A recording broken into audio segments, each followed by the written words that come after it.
नमस्कार बच्चों। सभी के जीवन में ऊंच नीच आती रहती है और इसी तरीके से एक ऊंच नीच आई थी किसके जीवन में? प्रणब मुखर्जी के जीवन में। तो आज हम लोग बात करने जा रहे हैं प्रणब मुखर्जी की, भारत रत्न प्रणब मुखर्जी की। और इनके बारे में आज बहुत कुछ जानने की कोशिश करेंगे, बहुत कुछ सीखने की कोशिश करेंगे और देखेंगे कि इनकी लाइफ कैसी रही है, इन्होंने क्या क्या किया है, इनको कौन कौन सी कठिनाइयों का सामना करना पड़ा और कैसे ये प्रेसिडेंट बने। इन सब चीज़ों के बारे में हम लोग आज बात करेंगे। तो चलिए स्टार्ट करते हैं। सबसे पहले मैं आपको ये बता देना चाहता हूँ, प्रणब मुखर्जी भारत रत्न अवॉर्डी हैं, बहुत इंपॉर्टेंट है। भारत रत्न सबसे हाईएस्ट सिविलियन अवार्ड होता है भारत रत्न। इनको भारत रत्न भी मिला है, इनको पद्म विभूषण भी मिला है। तो प्रणब मुखर्जी जो है बहुत ही जाने माने, बहुत ही मशहूर, बहुत ही ईमानदार प्रेसिडेंट रहे हैं, ईमानदार आदमी रहे हैं। इनके ऊपर कभी आज तक कोई भी स्पॉट नहीं लगा, कभी भी कोई ये नहीं कह पाया कि प्रणब मुखर्जी के साथ कोई भी करप्शन के चार्जेस हों। तो ये बहुत बड़ी बात है भारतीय पॉलिटिक्स में, एक बहुत बड़ी एक चीज़ है जो सब पॉलिटिशियन को नहीं मुमकिन हो पाती है। तो ये जो पॉलिटिशियन है, ये जो एक्स प्रेसिडेंट रहे हैं, ये 13 प्रेसिडेंट ऑफ इंडिया थे और कब हुए थे? 2012 से लेकर 2017 तक ये प्रेसिडेंट रहे हैं। इनके बारे में चलिए जानने की कोशिश करते हैं। तो सबसे पहले हम लोग फैमिली देखते हैं इनकी फैमिली में जब आप देखेंगे तो ये जो प्रणब मुखर्जी जी हैं, इनका जन्म मेराठी विलेज में हुआ है। और मेराठी कहाँ पड़ता है? तो ये पड़ता है वेस्ट बंगाल में।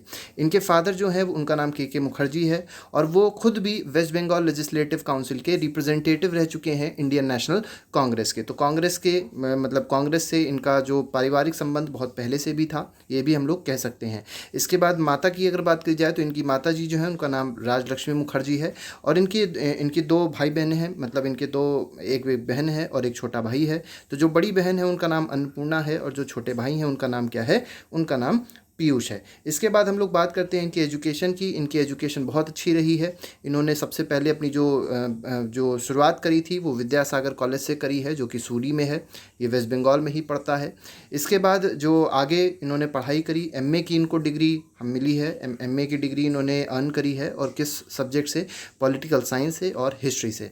और ये जो दोनों डिग्रीज़ हैं कहाँ से अटेन करी है इन्होंने? तो इसको अटेन किया है इन्होंने कलकत्ता से, जो यूनिवर्सिटी ऑफ कलकत्ता है, जिसको कोलकाता कहा जाता है। तो कोलकाता यूनिवर्सिटी से इनको इन दोनों डिग्रीज़ को दिया गया है, इन दोनों डिग्रीज़ को इन्होंने अचीव किया है।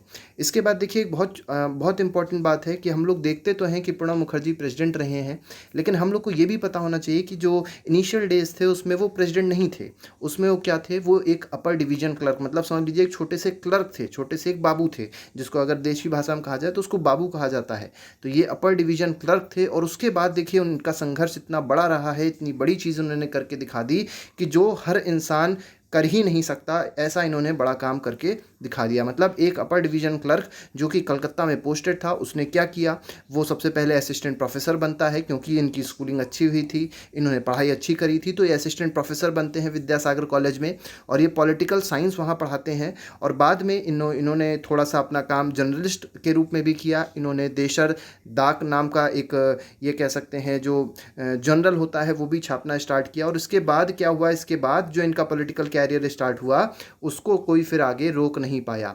अब पॉलिटिकल कैरियर जो स्टार्ट हुआ तो उसमें भी कहीं ना कहीं इनको थोड़ी सी दिक्कतें आई, क्योंकि इन्होंने पॉलिटिकल कैरियर कोई बहुत बड़ी कोई पार्टी से स्टार्ट नहीं किया था। इन्होंने अपनी एक पार्टी खुद की स्टार्ट करी थी जिसका नाम था बांग्ला कांग्रेस, और इन्होंने इलेक्शन भी कॉन्टेस्ट किया और जीते भी। और इसके बाद क्या होता है? इंदिरा गांधी से मुलाकात होती है प्रणब मुखर्जी की और इंदिरा गांधी देखती हैं कि इस इंसान में बहुत ज़्यादा टैलेंट है, तो इनसे बहुत ज़्यादा प्रभावित होती हैं इंदिरा गांधी और इनको क्या करती हैं? अपने नेशनल कांग्रेस में, या ये कह सकते हैं इंडियन नेशनल कांग्रेस में, इनको शामिल कर लेती हैं। तो जो प्रणब मुखर्जी जी होते हैं ये इंदिरा गांधी के कहने पर इंडियन नेशनल कांग्रेस में शामिल हो जाते हैं। और इतना ही नहीं, इंदिरा गांधी और भी एक काम करती हैं बहुत बड़ा, कि इंदिरा गांधी जी जो प्रणब मुखर्जी जी थे उनको क्या बना देती हैं? इंडस्ट्रियल डेवलपमेंट का मिनिस्टर बना देती हैं 1973 में। और इसके बाद भी इंदिरा गांधी और भी बहुत सारी चीज़ें इनको देती हैं, बहुत सारी नई पोस्ट इनको प्रोवाइड करती हैं। लेकिन 1975 से 77 में क्या होता है? इंटरनल इमरजेंसी लगाई जाती है। जो कांग्रेस ने इंटरनल इमरजेंसी लगा दी थी 75 से 77 में, इसमें मुखर्जी जी जो थे वो बहुत ज़्यादा एक्टिव रहे और इन्होंने भी बहुत अच्छा काम किया।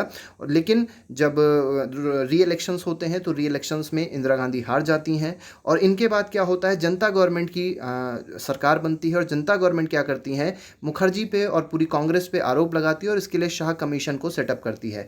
लेकिन यहाँ पे बहुत ज़्यादा कुछ हो नहीं पाता। इसके लिए होता क्या है, फिर से री इलेक्शंस होते हैं, बाद में इलेक्शन होते हैं, 1981 1982 में इलेक्शन होते हैं। तो उस इलेक्शन में क्या होता है, फिर से कांग्रेस जीतती है और फिर से इंदिरा गांधी प्रेसिडेंट बनती हैं। और बाद में क्या होता है, मुखर्जी जो प्रणब मुखर्जी जी हैं, इनको फाइनेंस मिनिस्टर बनाया जाता है 1982 से 84 में। और यही 1982 से 84 का कार्यकाल था, यही एक टेन्योर था जिसमें मुखर्जी जी ने किसको इलेक्ट किया था, मनमोहन सिंह को इलेक्ट किया था। किस चीज़ के लिए, गवर्नर ऑफ आरबीआई के लिए। तो आरबीआई के जो गवर्नर रहे हैं वो हमारे ex prime minister Manmohan Singh रहे हैं। और वो किसकी फाइनेंस मिनिस्टर तब उस समय कौन थे, तो मुखर्जी जी फाइनेंस मिनिस्टर थे।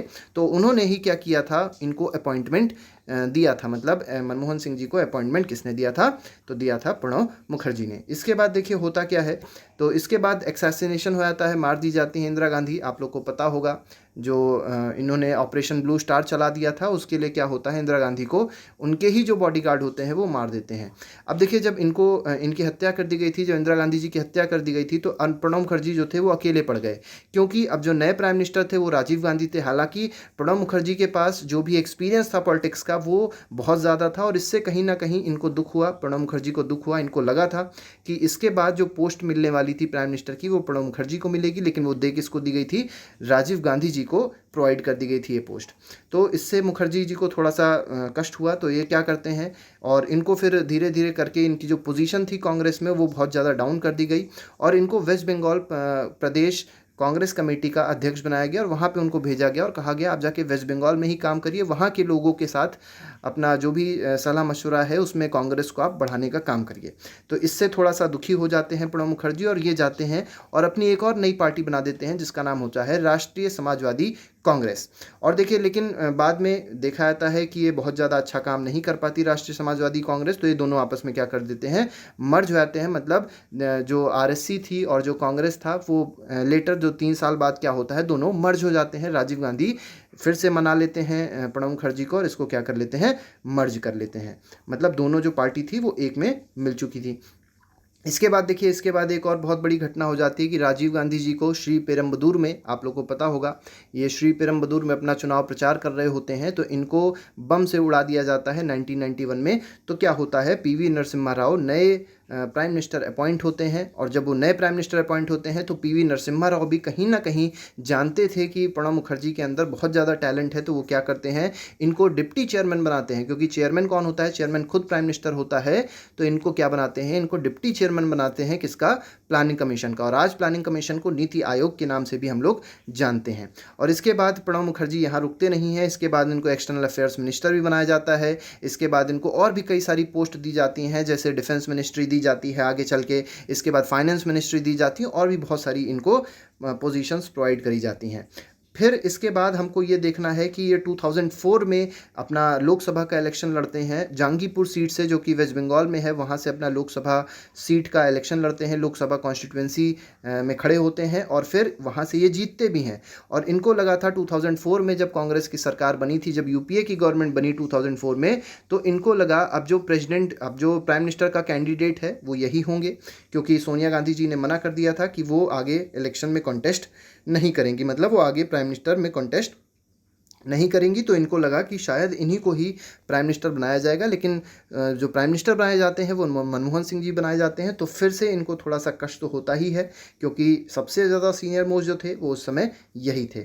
लेकिन इसके बाद फिर भी इनको छोटी पोस्ट नहीं दी जाती है, इनको आगे चल के फाइनेंस मिनिस्ट्री की पोस्ट दी जाती है, आगे चल के इनको डिफेंस मिनिस्ट्री की पोस्ट दी जाती है। और देखिए डिफेंस मिनिस्ट्री की पोस्ट जब दी गई थी तो एक बहुत इंपॉर्टेंट वाक्य है जो इनके साथ में हुआ था, मैं उसको आपके साथ ज़रूर बताना चाहूँगा। तो एक बार क्या हुआ था कि एंटी टेरर वॉर गेम्स चल रहे थे, और anti terror war games Russia और भारत के साथ चल रहे थे। देखिए होता क्या है, मिलिट्री ट्रेनिंग्स होती हैं दो कंट्रीज़ के बीच में, तो मिलिट्री एक्सरसाइजेज होती हैं, मिलिट्री ट्रेनिंग्स होती हैं दो कंट्री के बीच में। तो रशिया और इंडिया के बीच में मिलिट्री ट्रेनिंग्स हो रही थी, वॉर गेम्स हो रहे थे।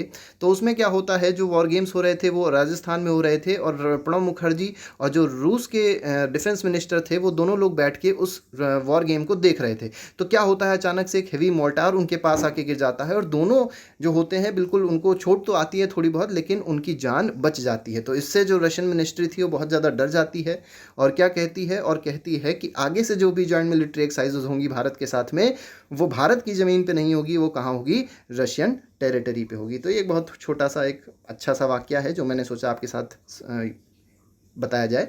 तो इसके बाद देखिए प्रेसिडेंट बनाए जाते हैं। तो प्रेसिडेंट आप लोग को पता है यूपीए जो यूनाइटेड प्रोग्रेसिव अलायंस था, कांग्रेस और बहुत सारी पार्टीज़ का कोलिशन गवर्नमेंट थी।